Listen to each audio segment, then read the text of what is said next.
we're still struggling through it. But in the midst of all this, there's a lot of great work that has been done, and I'm so appreciative of my board for making adjustments wherever we needed to make adjustments. And I just want to tell you that I graduated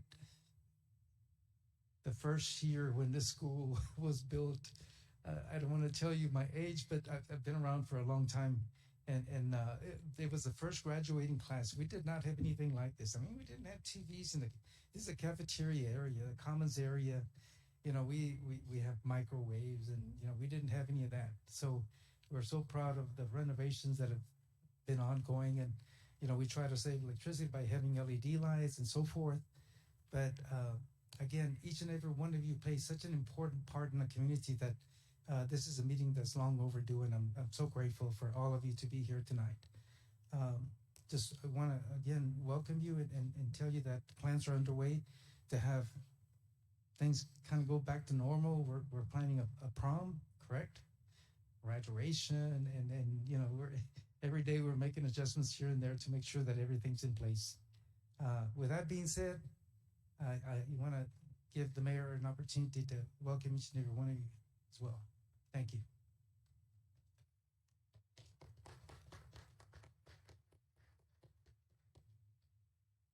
Good evening, everybody, and thank you again. I first want to thank Mr. Mesa, the Board of Trustees, for hosting this monumental and probably first of its kind event here in the city of Del Rio, Texas, having all of our agencies and government entities present today. So I really want to thank your hospitality and your generosity for opening up your doors to the community and the community leaders.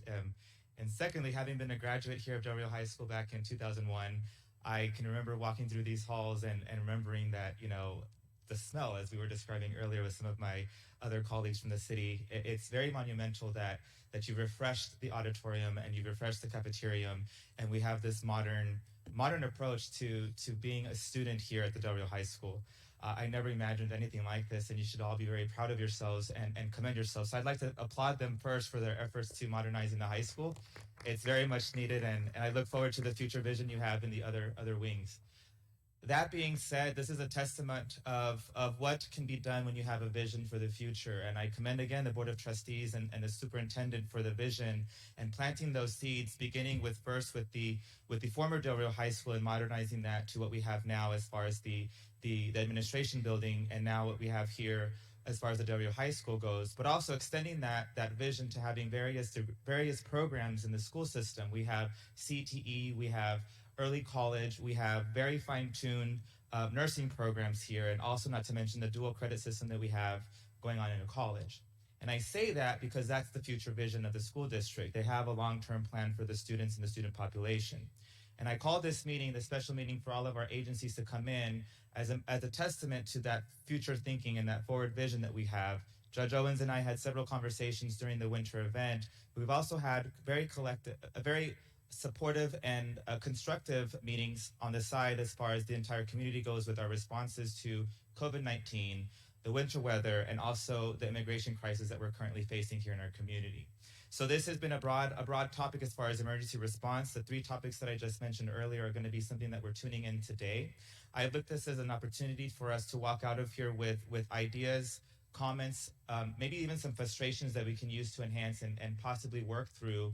But as far as detailed information, I just want to make sure that this is completely broad in nature right now. We're not looking for the fine-tuned solutions and the timelines, the specificity of all that. What we're looking for right now is the long-term vision for our community. Consider this the first step of a refresh, of a revisit to our strategic plan and our comprehensive plan. And I look forward to working with each agency and each entity for that future comprehensive plan that we hopefully can kick off with our meeting tonight. With that being said, I'll begin the roll call with the city first, and then we'll go down each to ensure that we're all open for our discussion and our workshop. And I look forward to hearing your ideas and your comments. Thank you so much for having us.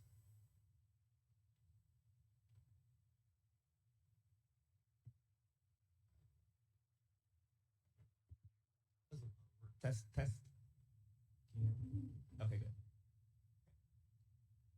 I will now call to order the special city council work session conducted here at the Del Rio High School cafeteria, scheduled for 6 o'clock. Please note that the current time is now 6:11. City Secretary, would you please conduct roll call? You can do it. Oh.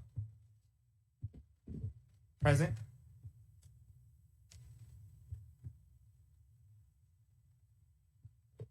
Councilman Alfredo Carranza Jr. Here. Councilman Raúl C. Ojeda. Councilman James DeRusse. Here. Councilman J.P. Sanchez. Here. Councilwoman Alexandra Falcon Calderon. Councilman Stephen T. Webb. Mayor, you do have a quorum. My turn. Yes, sir. That'll work. Can y'all hear me? Yep. Well, call to order. Commissioners Court, determine there's a quorum. Commissioner Nettleton, Commissioner Flores, and myself, we have a quorum. And I know that y'all are gonna do the same thing, but who's gonna lead the Pledge of Allegiance after we get done with the quorum? Dr. Rios? Okay. We have a quorum. Swoop. Thank you again. We have board member Joshua Orfeld, Ken Smith, Fred Contreras, Amy Haynes, Diana Gonzalez. We do have a quorum, and let the record show that we have a quorum of board members, and that this meeting has been duly called in accordance with the Texas Open Meetings Act, Texas Government Code Chapter 551.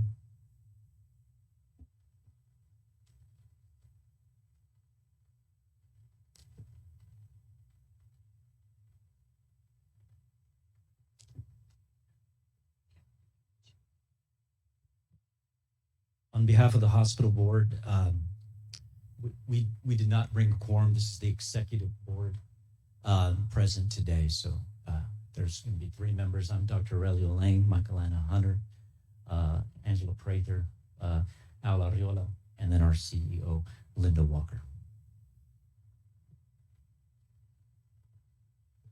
Yes, Mr. Orfeld.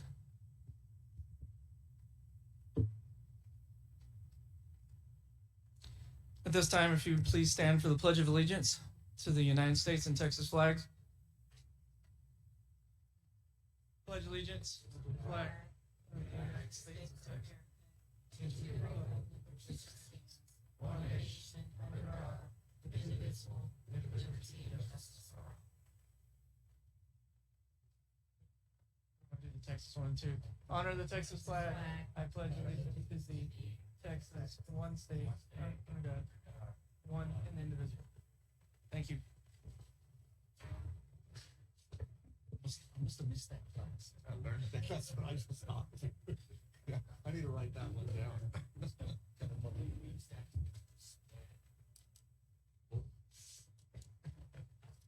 So thank you everybody for being present today. And we are now going to go on to the city agenda, which is other business item 3A. It should be also similar to each agenda posted for each entity: discussion of emergency response and preparedness in the Del Rio community.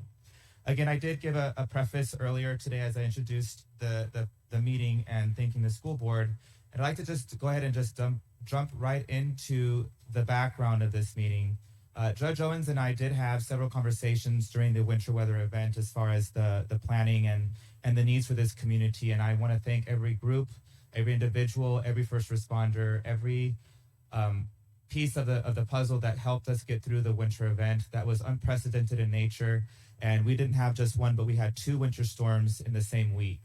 And we also had an ongoing circumstance with ERCOT and the delivery of our electrical grid into our community and keeping that online. And it affected every single agency in the city of Del Rio and the respective county area. That being said, what I witnessed firsthand at the Emergency Operations Center was the cumulative efforts of all the agencies involved. First and foremost, what comes to mind is the city transporting patients for dialysis to Eagle Pass. I saw the county opening up its doors for gas. I saw the school board answering calls for feeding the elderly. And of course, it was just something that I had never seen before in Del Rio history, as far as us coming together in such a rapid form. The only other time that I can think of is the flood of '98. That being said, we do have some opportunities to fine tune and to collaborate efforts. I'd like to introduce the fact that the City Council on February 21st, we held a special council meeting, followed by a regular council meeting later that week, I believe it was February 25th, where we placed into motion and took action to begin the process for long-term planning for future vision, including possible food distribution centers located throughout the 3 districts that we have here. And we also put into motion a joint transportation facility to collaborate with the county and possibly other agencies in this room to have something set aside for us using the old FEMA grounds, which is currently owned by the Del Rio Housing Authority. What we saw is the need for transportation groups to come together to utilize each other's gas. For example, I know that there was, the county and the city needed gas, and the school district had that surplus at one point, and then vice versa, the county had the facilities available for the city, etc. So these are the two action items that we had placed into motion that week. We also placed into motion that same week, with Judge Owens being present, and I forget which meeting, but he was there to support this joint meeting that we're having today. Our Mayor Pro Temp is also extremely supportive, along with the entire council for the city of Del Rio. And we also have placed into motion that same night the cost of generators to help us assist with the maintaining our water supply to the system and to the city and the residents. And we also have opportunities. I know Ms. Linda Walker and I had a conversation regarding the water supply for the hospital system. I think what I'm getting at is just to ensure that everybody understands where the city stands as far as future planning goes, and that we're here to hear opportunities for future funding, joint funding, memorandums of understanding, and anything that we can kind of get out there in the open so we can discuss now and then bring back to our relative respective quorums and regular meetings, so that we can also pass the baton on to our emergency management coordinators, which is the equivalent for the city, and each respective coordinator for your government entity, to fine-tune these plans, fine-tune these ideas, and showcase what we can actually accomplish, what's not feasible, and how we can work through those items that are not feasible. And so with that, I'll go ahead and have each entity make some comments, and then we can circle back. Judge Owens? Good evening. And again, school, thank y'all so much for putting this on, having a place. The mayor touched on it a little bit. This was an event that was unprecedented. I mean, it was unbelievable. I will tell you that what we went through on our part, I could call either one of the commissioners at all hours of the night. We had some instances at 2, 3 o'clock in the morning. We were calling them that we needed water or we needed food or whatever, and they were out there. I mean, it's the same thing for every entity here. I mean, the hospital, we'd been through the fuel before, I think at one point, and I think we'd come up with a plan that anytime this happened again, we would make sure that there was enough fuel for the hospital, versus y'all trying to put tanks there on hospital grounds. So we had done that planning already. We'd already gone through that process. Roland had sort of put that in place. So I mean, there was parts of this puzzle that was just can't hear me? Really? There was parts of this puzzle that were already in place because we'd had issues before.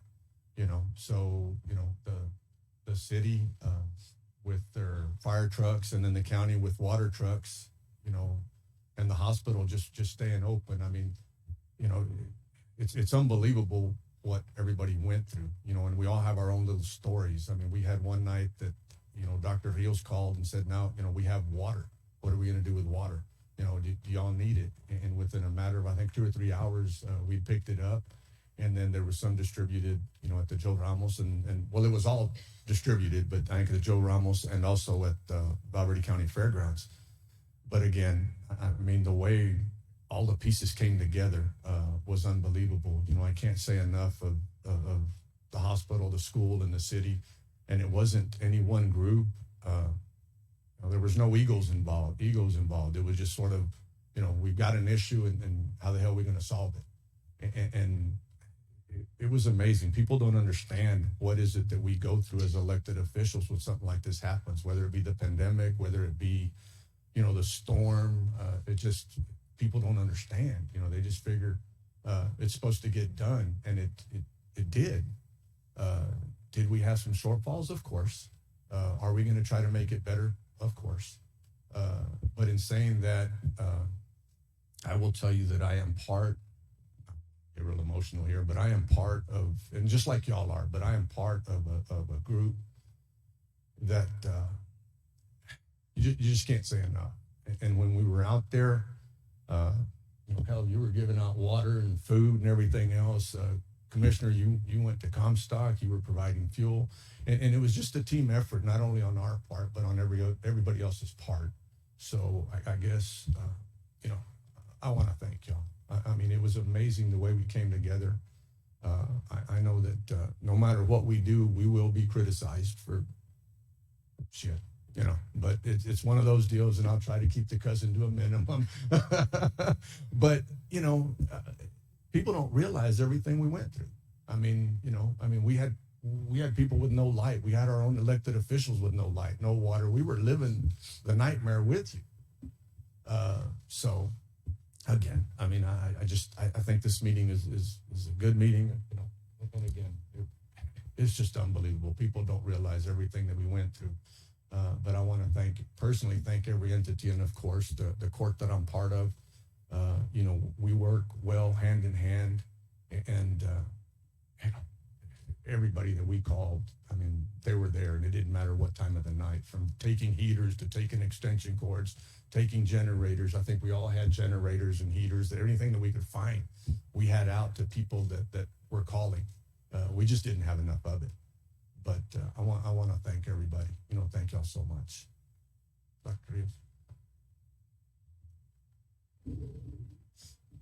Thank you again, Judge Owens. The same thing here, that, when we think about our school children, we think of so many different things that come into play. My first thought was, for example, we have so many children with special needs that take medication, and they spend the majority of the week with us. And so what comes to mind is we even tube feed some of our students in our special classrooms, and we have nurses that do that. A lot of times the medication are stored in the nurse's office. And so my first thought was like, how do we get these meds back to the parents if they're going to be out for an extended time?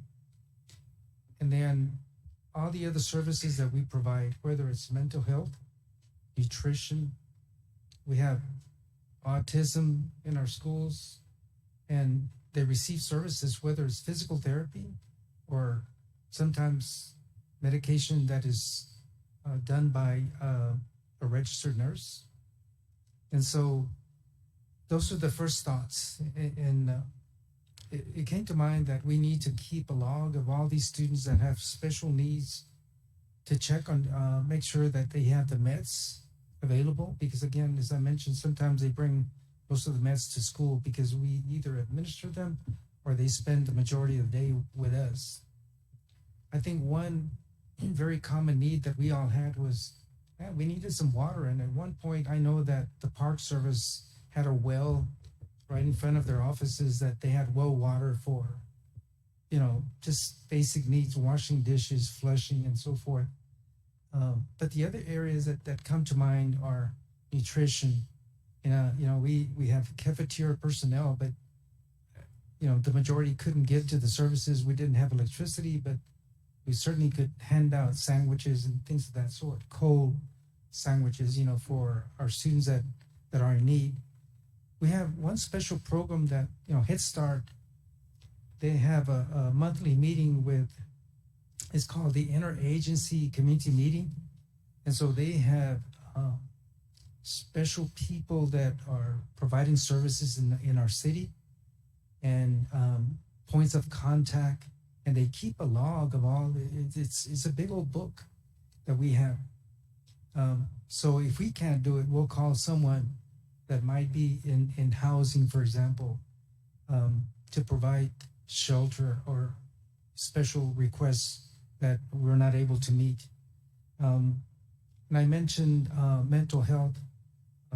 With a student being out of medication for just one day, it throws everything off.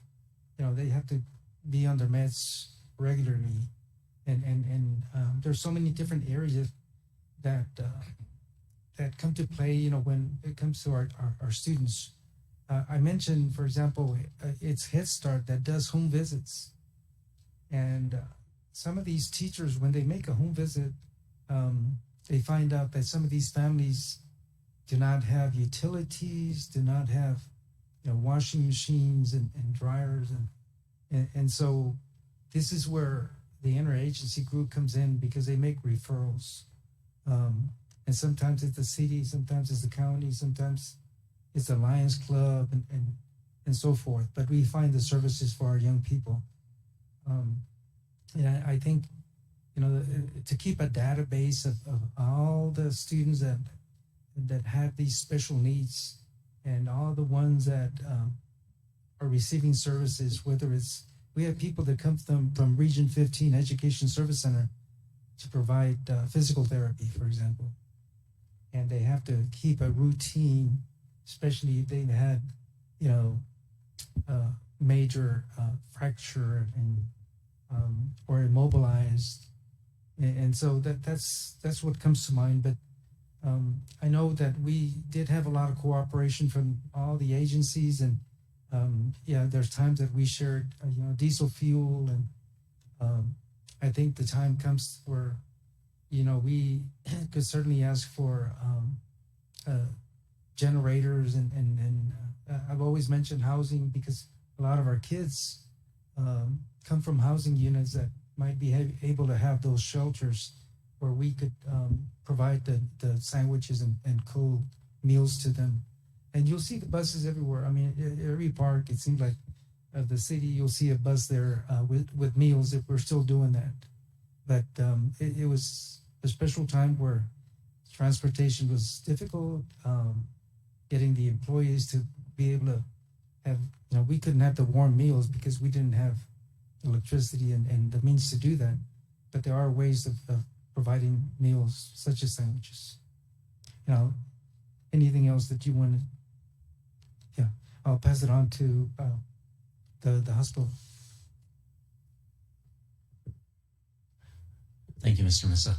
On behalf of the hospital and the hospital board, I want to thank everybody in the city that helped really save lives. The work that was done by everyone here translated into lives saved. We did lose some patients, and I think that's why we're here. We want to figure out what we can do better, but not to take away from the efforts that we saw transpire through that week. Fortunately, thank God, there wasn't a big COVID wave during this snowvid, what I think we've heard some people call it. So we were able to respond to it. But we've come up with a list of things, infrastructures, changes that the hospital needs to make to become more self-reliant. Pressurized water was a big loss. I was on call those days. It was quite difficult, but everybody really came together. I'm very proud of our hospital, very proud. They really did an amazing job, but we couldn't have done it without the support of all the other entities. So, I want to personally say that I'm available as the chairman of the board. My phone number, 830-461-2766. You can write it down. You can call me. I want to be available for you guys so we can continue these conversations. I want to meet with you all regularly. I think this could be a quarterly meeting that we could get together and kind of hash out things that we can do better. If there's medications issues on the school side, we have a pharmacy. How do we open these things up? So I won't take up much time. We do have a hot wash that our CEO put together that kind of presents deficiencies that we found on our side that need to be upgraded. But please reach out to me if you'll have after this meeting a continuation of conversations on what we can do in the city. Did you want to say something? Or let me pass it on to our CEO. Okay. Thank you, Dr. Lane. I would just like to say, first of all, thank you very much, the mayor and the judge, for really pulling this together. We had already had a pre-planning meeting and really kind of talked through some of the things that we felt we could have done a little bit better and a little bit more prepared for, which is why we're here tonight. I can tell you that fighting COVID all of last year and then going into December, starting our immunization program to fight COVID, and then 2 snowstorms in 1 week. So given the pandemic and the amount of challenges that this community has faced, and every entity in this room has had its challenges, I could not be more proud of what we've done as a hospital and what we've done as a community. when the power went off and when we started having the water issues, the city and the county responded very quickly. We could not have gone through what we did without the city and the county. And like Dr. Lang said, we did an internal review of what we could do better and how can we sustain the hospital on our own. Not that we don't need the city and the county support, because we do, but what can we do to shore ourselves up? And we identified multiple things, from communications to power, water, supplies, food to feed our hospital. So we've really looked at this from a deep dive, and we're looking forward to our strategic planning and improving what we can do, but also really looking forward to being a great partner with the city and the county and the school district to continue to improve. How do we do this as a community and be totally transparent and collaborative with everyone? And that is our goal. That's why we're here this evening, and that's why we're here this evening in full support with our board members. So thank you for inviting us. Thank you for allowing us to be part of this collaboration, and we look forward to continuing this. Thank you, everybody. And I appreciate everybody's comments as far as introductions and experiences throughout the winter event. A couple of things that I'd like to plant the seed and nurture this seed into a future forest, actually, between all of our government entities is just that planning that's going to be needed to fine tune some of the shortfalls in our responses. I understand, and everybody's really fresh with the winter storm event, but remember, that's unprecedented, and that's really unheard of as far as the time span goes, having been 30 years since the previous snowstorm of that significant size. What we do get regularly is drought, is floods, and tornadoes. And I'd like to also make sure that we're aware and cognizant of that experience as we move forward into the stormy season and potentially hurricane season here in Southwest Texas. As many of you know, I do make it very well known that with the immigration crisis happening in our border, that God forbid Brownsville is hit with a hurricane. However, that hurricane could also pass and continue further north into Del Rio, Valverde County. And what happened in 1998 is a great possibility even in this short span of a winter storm. It could be just our luck, and I know Judge Owens and I don't want to wish upon anything else in our community, and neither does anybody else in this room, but it's a very real factor here that we live in right now. Recall last year this time is that when we had the hailstorm and the windstorm 2 weeks later, and we had to quickly respond to cleaning up the city and responding to all the hail damage and everything that happened last year. That was a year ago. And now we're back in that same season, and we're anticipating another strong hurricane season. And how that translates to the Texas weather and to our local weather is something that we really need to be aware of in this conversation that we have tonight.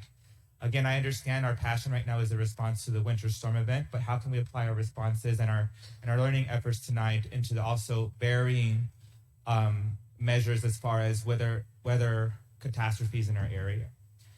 That being said, I want to also touch base with let me gather my thoughts for a second. With the big phrase that I've heard a couple of times from different entities is strategic planning. I'd like to ensure that any information that's presented today, that we do pass it on to our emergency management coordinators and ensure that they are given the direction by each agency here and each government entity here to meet soon, hopefully within a couple of weeks, to gather our information, gather our thought processes and our vision, so they can begin fine-tuning and finding funding sources and collaborative efforts right now. Speaking with Texas representation in Austin and further representation in Washington, D.C., I can tell you that this year is all about infrastructure investment. COVID-19 really opened up the eyes of our state and federal representation, and we're hearing a lot of buzzwords as far as infrastructure improvement and how we can fund these opportunities, including like flood prevention, for example, and COVID relief and things of that nature, which is all applicable to infrastructure needs. That being said, I want to really touch base with what the hospital just started to touch on. If you want to expand on some of your experiences, I believe all the agencies here can take an opportunity to learn and hear where your shortfalls were, and we can continue that conversation, ma'am. Or Dr. Ling. I do. Okay, so from a hospital standpoint, when it was over, we all came together and we looked at every single department and how can we improve. One of the things that we really realized very early on was our communications were cut off. We did not have great cell service, as you all know. We were in one department and another, and we couldn't reach each other. So we do have to go back to the drawing board and make sure that if our telephone system goes down and if the cell towers goes down, we need to go back to unfortunately, we need radios so we can communicate with each other, because we actually have runners going from department to department. So communications is going to be part of our strategic plan and going forward. The other thing that we recognized was that when the power went off, our generators kicked on, but our generators are old. And so when we really started taking inventory of our generators and realizing their age, that is going to be part of our strategic plan also, is to make sure that if the power goes off for an extended period of time, our generators are up to par. I can tell you that I did have a conversation with Judge Owens. I called that morning and I was curious, are we on the rolling brownout, or are we going to be given an exemption because we were a healthcare entity and we were taking care of people? And unfortunately, the answer was, well, we think we're on the rolling brownout, but I think there was some very serious conversations had, and when the power came back on, it stayed on. And I do believe that there was some pressure brought to bear from the county to make sure that we were taken care of from the power standpoint. So and I was very grateful for that. That really did help us. Without power, we don't have heat, we don't have lights, and when you've got, heads in beds, you definitely have to have that. So that is part of our strategic plan, is upgrading our generators so that if it happens again, or when it happens again, we are more prepared for that. Water was a huge issue for us because we do have not only being able to take care of patients, but dialysis patients. And dialysis patients take a tremendous amount of water to dialyze them, and you have to have a certain pressure in your water to do that. So we are going to be looking at our water tanks, and how are we going to pressurize it and make sure that it flows to the hospital with the right pressure. The fire department, thank God for them. They came, they brought us water, they kept the water going. Unfortunately, it's something as simple as a coupling. The coupling from the tankers didn't really match our hospital. And how does that happen? We don't know, but we are going to fix that. Another issue that we recognized was having to have red diesel available for our generators, and making sure that we have a supply of red diesel. So if we do have to default to our generators, that we do have an ample supply of that, because that runs anywhere from 300 to 500 gallons a day if we have to keep our generators running. What we recognized also was in our pharmacy, our temperature ranges went out of safety for doing IVs that you draw up ahead of time. So because of that, we were having to do IVs on demand, meaning we had to have a pharmacist in the pharmacy, and when an IV was needed, they had to draw it up right then. So it wasn't like we could do business as usual where you have 10 to 12 IVs ready at a given time. We had to do it on demand. We also recognized within our facility that we are lacking some red plugs, and red plugs are directly connected to our generators. And so when you have refrigerators that have very high dollar drugs in them and they're not on a red plug, that is something that we needed to address. And so doing the deep dive into our facility, we've recognized that we have some infrastructure issues that we do need to work on. Food and nutrition services.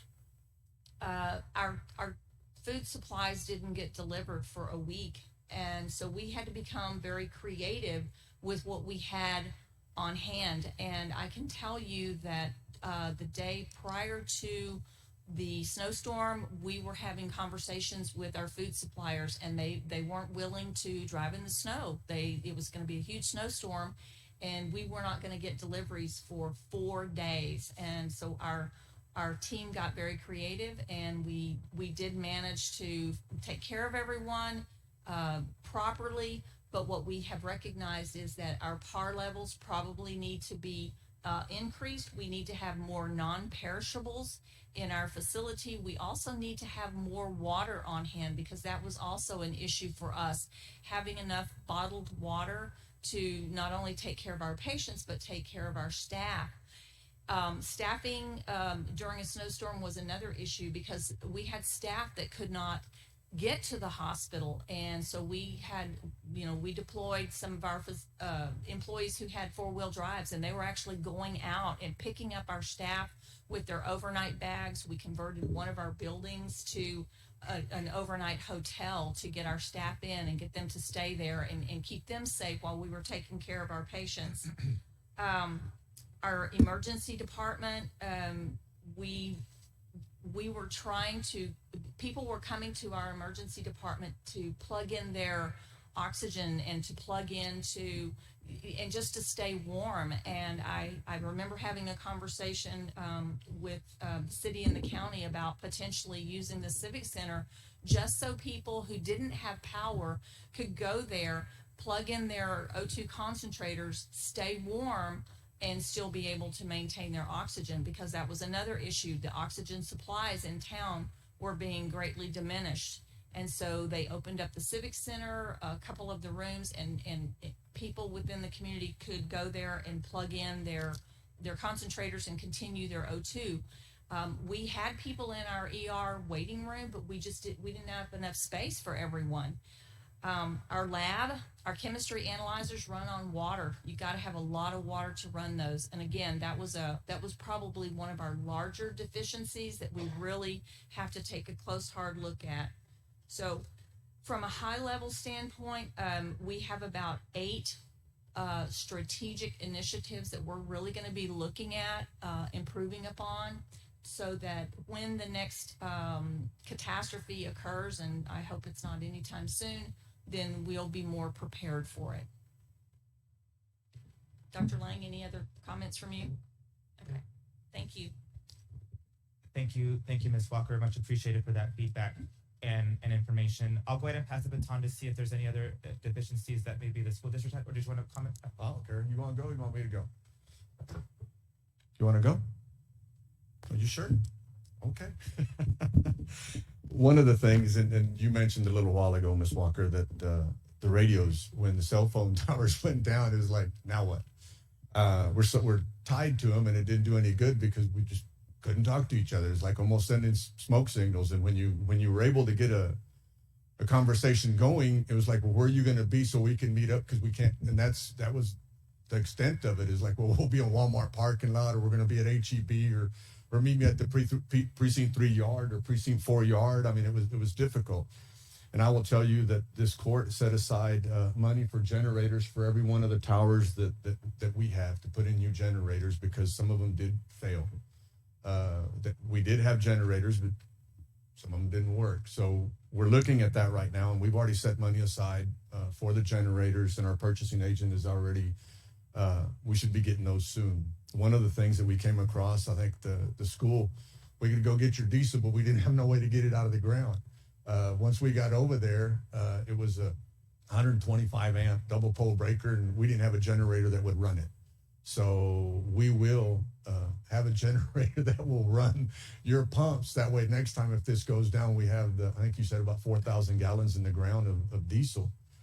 And we, I missed some people a little while ago, and I was sort of going through, our emergency management coordinators, Roland and John. I mean, it was impressive what they were going through, and I will say the screaming and the hollering and the go get this and go get that. But then we had even Roger from the water department, Greg from the wastewater department, and you had Wayne, the electrician, to figure out once the generators came in on Monday, it was like, well, who's going to put them together? And you had an electrician from the city out there 2:30, 3 o'clock at night over in Valverde Park at that big tank trying to hook up the electricity. And the sheriff was out looking for extension cords and generators and heaters and just everything else trying to get that out.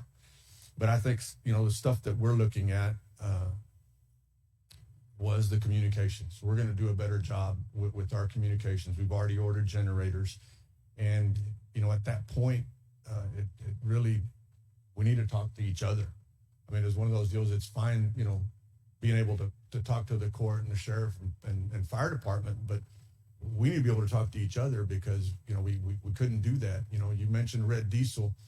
You were already on the phone, Angela, with Anthony. He's another one that just stepped up big. You made the comment right now, Ms. Walker's 300 gallons for every day that the generator was running. And you figured, Angela, your thing was, I need 10 days. I need 3,000 gallons. And Anthony, stepped up and found 3,000 gallons of red diesel and nobody could touch it. That was for the hospital. So, we had a lot of people that stepped up. It's just a matter of, okay, this is what we need. But, I've got here Del Rio Welders and McCoy's and Anthony, as I spoke of earlier, they all opened their doors to help us when they were closed. There was literally, we were looking, like you said a little while ago, we were looking for valves and fittings and you were running around getting people to open the door, and you were even going to picking them up to take them to their business so they could open the door because, well, there's ice on the ground. Well, okay, we'll go pick you up. But it was really impressive. I mentioned some individuals from the city right now. There's a whole list of people that we could give credit to it was just unbelievable. I'd get home and it seems like you're excited. I go, when you look at what the heck, I didn't cuss. When you look at what the heck everybody was accomplishing with what we had to deal with, it was just impressive. Again, I will say that the radios, the towers, the communications, we're looking at that already. The generators, we're already ordering those. Food distribution, the court has already set aside $1 million to build another centralized food distribution. And we noticed that, again, we didn't have enough water, didn't have enough food, even though the commissioners were handing out food, I guess, every night. And then right after the storm, I think there was 15 trailers that y'all put together and y'all handed out at the fairgrounds, plus Comstock and Senegas and Valverde Park. But there was 15 trailers the next week that came in, semi-trailers to hand food out. Again, the court did set aside $1 million to be able to go do a centralized location. So we're going to do that. The generators, the radios, and we offer our help. We had that conversation, with the dialysis or whatever. And like y'all said, we're here to help. Anything that y'all need, it's one of those things that, until we end up with something like this, you sort of don't really realize you need it. But if anything, the city, the county, the school, the hospital, we're here to help, and a little bit of planning is going to go a long ways, and this meeting, I think, if nothing else, it'll show the community that nobody's got an ego. It's we're all here to help. It's just not one group. It's all of us going to be pulling together to make sure that if this happens again, and somebody said a little while ago, which probably it'll happen again, we'll have this other issue, at some point, that we're prepared. And at this point, Mayor, if you don't mind, Commissioner Nettleton, you have something else? Or here you go. You're sitting there.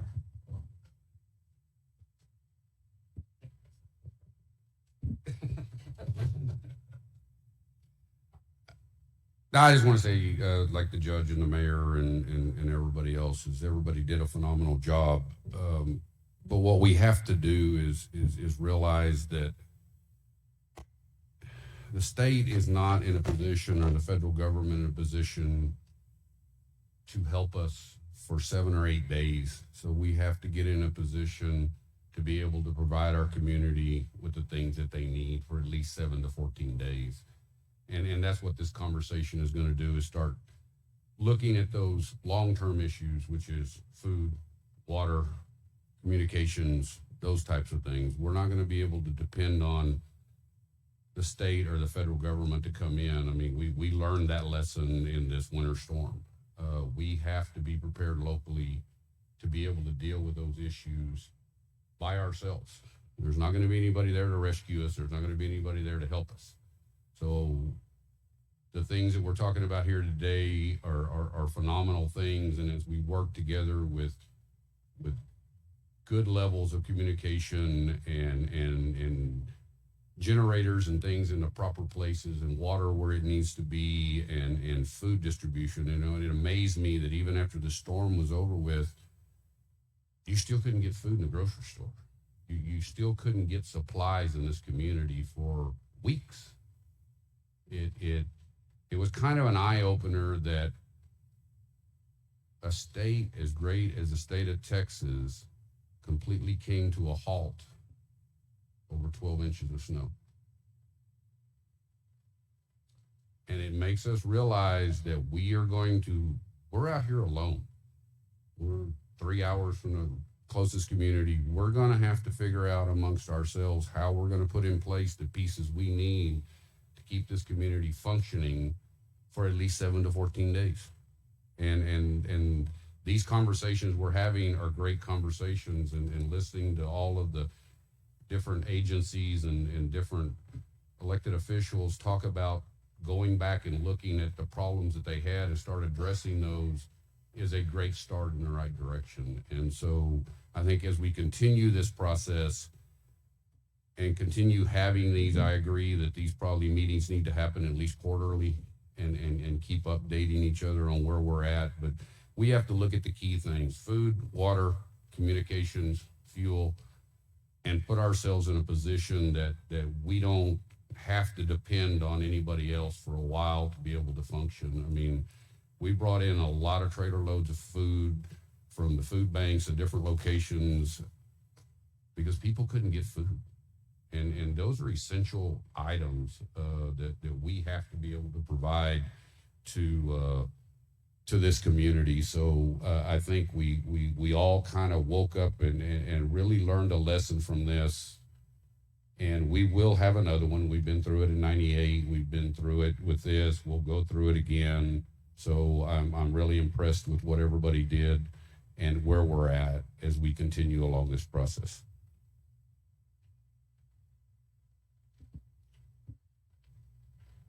Thank you, Commissioner Nettleton.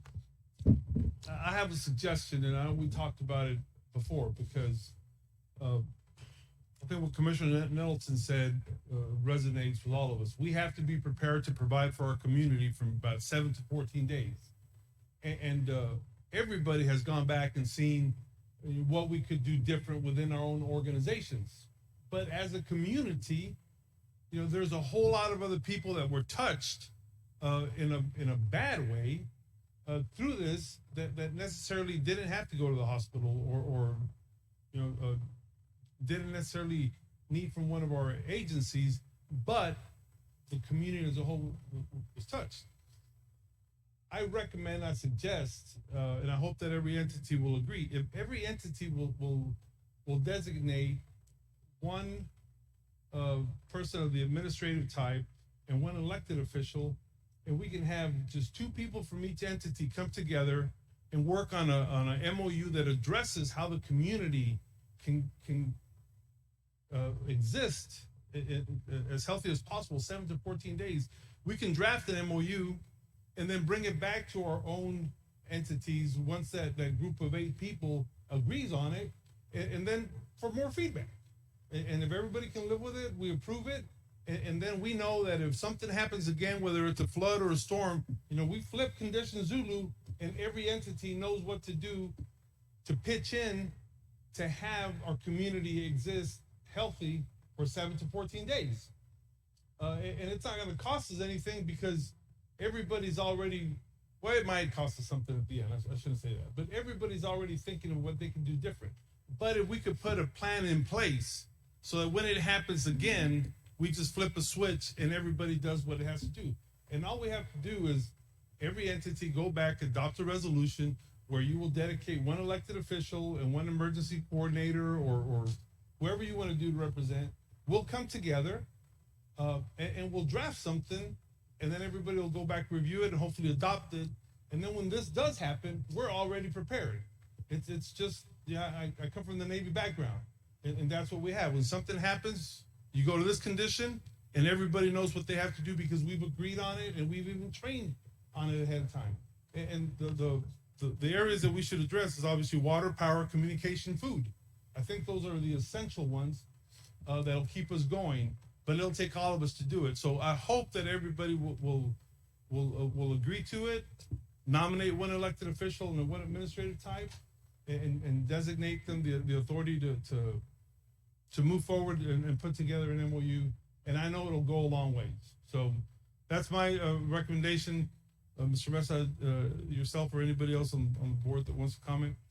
You had actually given us one, so I just handed out what you sent us.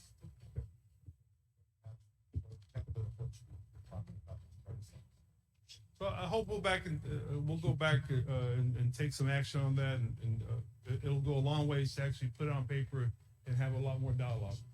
That's my suggestion.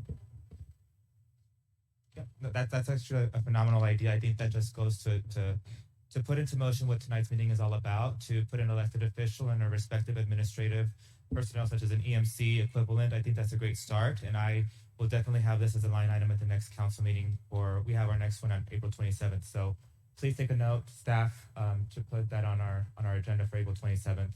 And I would believe that council has that support. You have our support, so I'll pass that suggestion on to each entity to see if that's something that they're open to. So, County Judge Owens.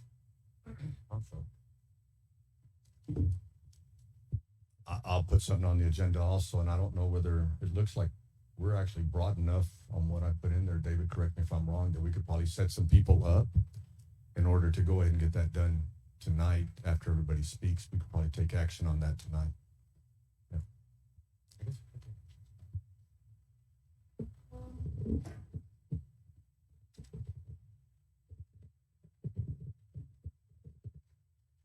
As well, the school district has a meeting on Monday. We will not be able to do that since we posted already, correct? So we'll do that at our following meeting. We do have quite a list of meetings that will be coming forward. So after Monday's meeting, we'll post that on the agenda as well. Turn it over to the hospital. Yes, our board meeting is the 28th of the month, and this will be an agenda item. We do have a drafted MOU that we've all been given. It's got some red lines on it, so we probably all need to really take a closer look at it. But in concept, this will be presented to our board for their action and support, and I have no doubt that we will do this. So thank you for presenting this to us in draft form for us to look at, make any changes or amendments that we need to come to an agreement and then adopt it. Thank you, everyone. And I think with that being said, that's really what the whole purpose of tonight's meeting was to get that initiation and movement. And I believe that hearing everybody's input at first for tonight's meeting is giving us direction, giving us a plan of action to come back. I also was looking at the calendar just broadly for a quarterly meeting. I'm very much in support of that. And just to kind of throw that seed back out there and plant that seed so we can nurture it, I would anticipate having another joint meeting similar to this to come back and circle back with it after the respective elected official and administrative personnel have had a few opportunities to meet together. We can come back in September. That'll give us enough time to really circle back and fine tune some of the items that have been brought forth today, and we'll continue to have in discussion. So if you're open to that in September, that would be the next quarter. I'll go ahead and ask every figurehead of entity. Judge Owens. Thanks. No, I think it's a good idea, Mayor. I think it's a good idea. I think Ms. Walker had said earlier, to meet every quarter. So, let's go ahead and get it done. We'll just pick a date. On tomorrow, I'll send some dates out as to when we would be available and make sure that, we can pick a date in September. Sounds great. Dr. Dios? Yeah. Hold on. Oh, sorry. Commissioner Nettleton?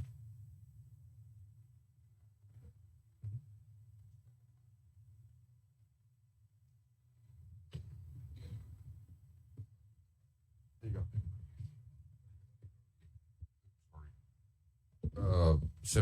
By September, most agencies have pretty much adopted budgets and stuff. So if there's dollars involved, maybe we can put something together to deal with some of those dollar issues prior to that, if at all possible, since we're all going to be working on budgets over the next several months. We usually get ours adopted hopefully by September.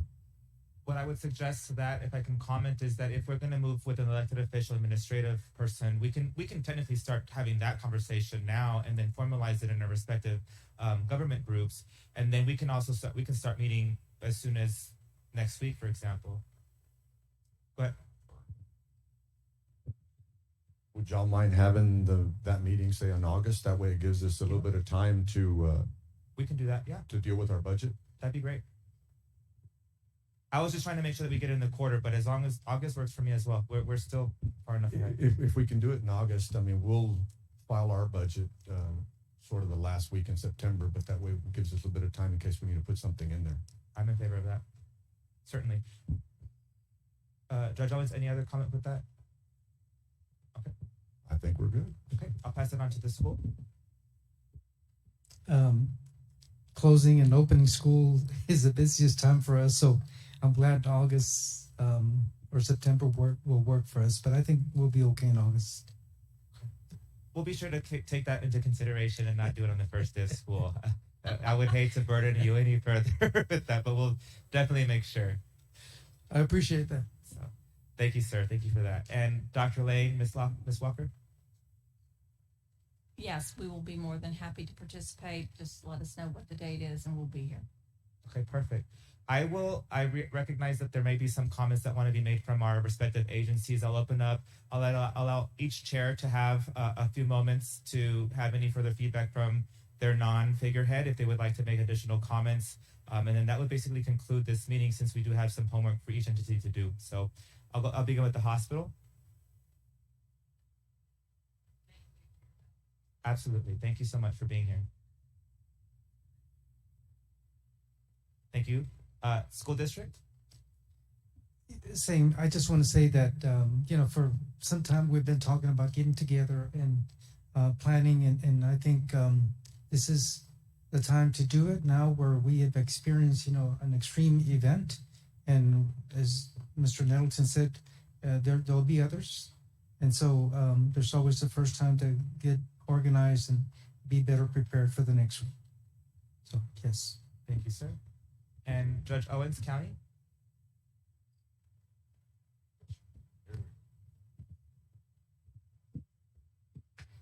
Yes, I'd like to say one thing.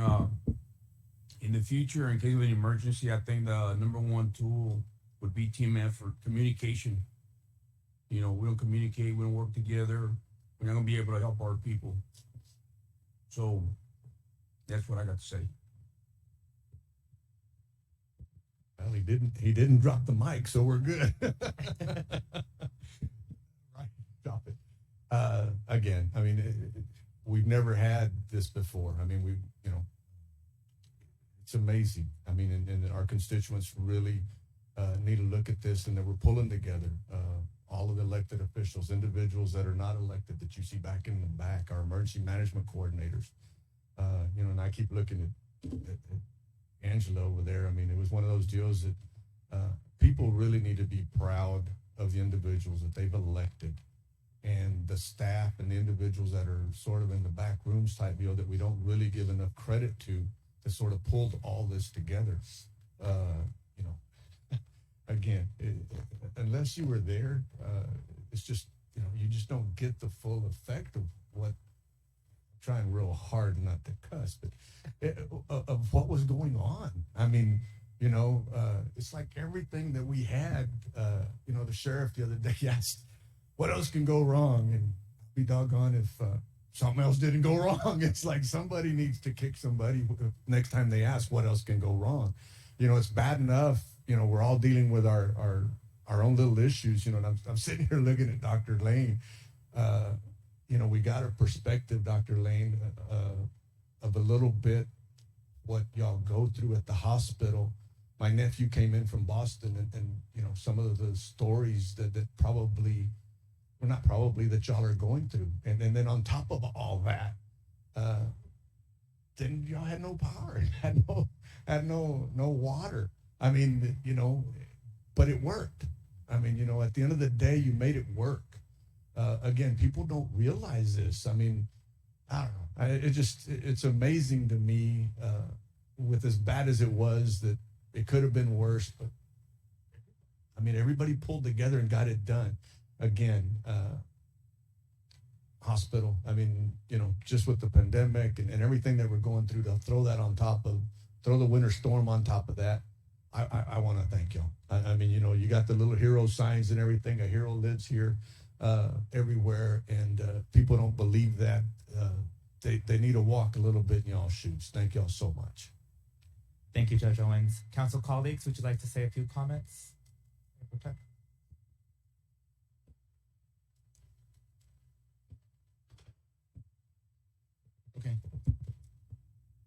I just wanted to talk a little bit about, I don't think we touched enough on, is the generators. So we're talking about having water. We're talking about being able to use our wastewater treatment plant, right? Our sewer plant was down. Why? Because we didn't have generators. We didn't have electricity. We didn't have generators. So the city's taken on and are committed to buying the generators that we need. We got a preliminary estimate last night, or I guess it was last night, Tuesday night. It's going to cost us about $6 million, the first kind of estimate we got.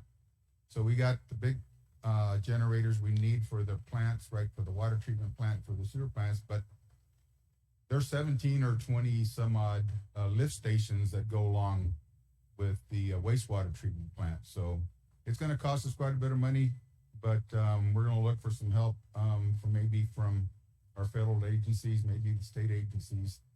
But at the same time, we'll take any donations we can get from you guys also. So. Just throw that out. Just throw it out there, just in case, all right? But we can't hurt, right? Ever. So, but we're committed to getting that done.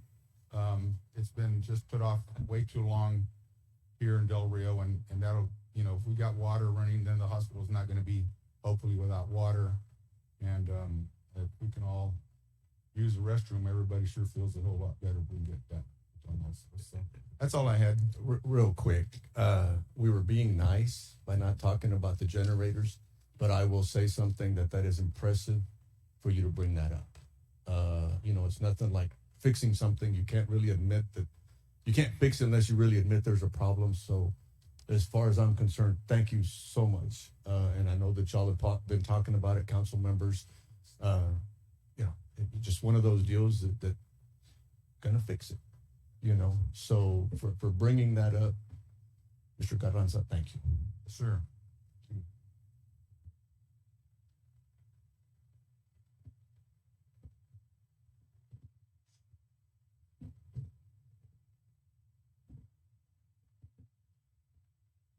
Hello, good evening. I just have a few words to say, and it's really sums up tonight's conversation, and I think it would be, the phrase I'm looking for is the key to success for our community is continuity. We're all elected officials here, or at least most of us. So we come and go, but once we set a plan, let's, as a community, make sure that our elected officials see that plan through. So continuity is really the word that I really want to focus on, and hopefully it sticks in the back of your mind. Really, that's all, and thank you. It's been an honor to be amongst all of you tonight.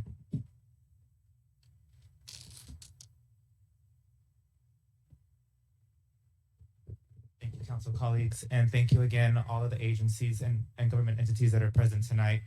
I want to first, to conclude this conversation and conclude this joint meeting, is I want to thank everybody once again for their efforts for our community and representing your respective government entity and even being part of the administration. I know the CEOs and the superintendent have a lot of weight on their shoulders as well, including the elected officials to carry and pull through, along with all of our county counterparts, our EMCs, emergency management coordinators.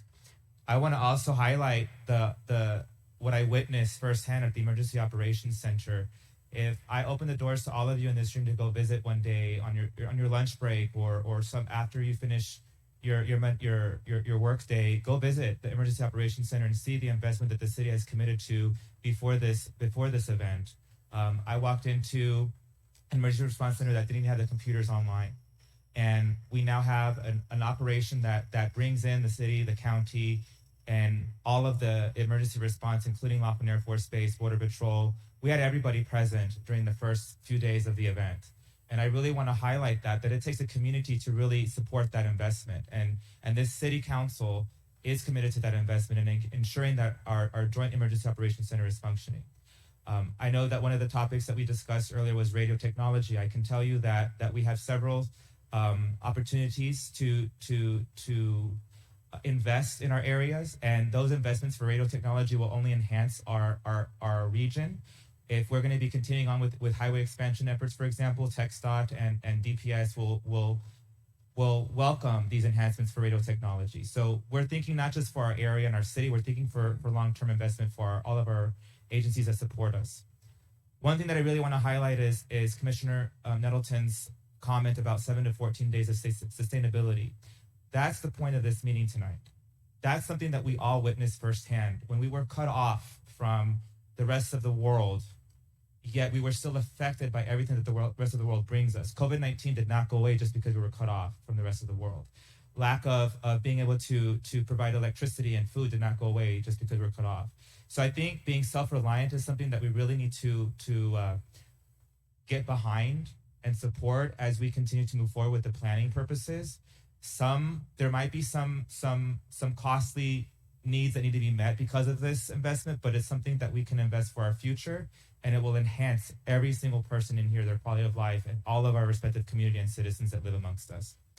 And lastly, I really just want to thank my council colleagues. I want to thank once again the county, the school district, and the hospital for answering the calls when we called you. Dr. Rios and I talked about food. Judge Owens and I talked about everything under the sun and then some. And I know I spoke also to Linda Walker several times throughout the entire event. But remember, the seeds are planted tonight. We're going to nurture that plant. We're going to nurture that tree. And remember, and I hate to be the first person forecasting it, but something could happen next week. Let's not lose this insight that we're having and the vision that we're having tonight for future planning purposes. We need to be very realistic with our location. We need to be very realistic with our needs. And we also need to be very upfront. And I thank my Mayor Pro Tem, Councilman Carranza, for bringing up the generators. The council took action that weekend. We all met for a special meeting for that weekend. We're definitely committed to fixing what our deficiencies are. And I want to pass that baton to everybody in this room. And I want to thank the pressure that the county and the city gave our elected officials to keep our hospital online. That was a very challenging time.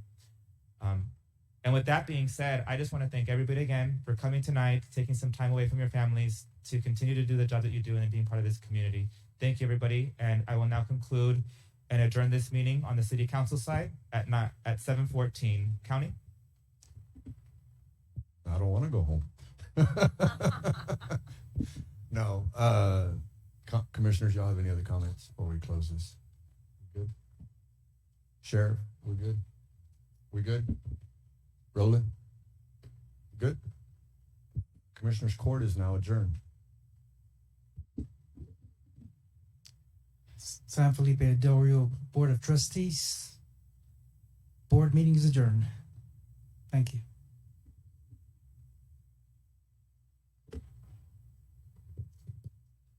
We didn't have a quorum, so thank you for inviting us. We really appreciate it and look forward to continued collaboration with everyone.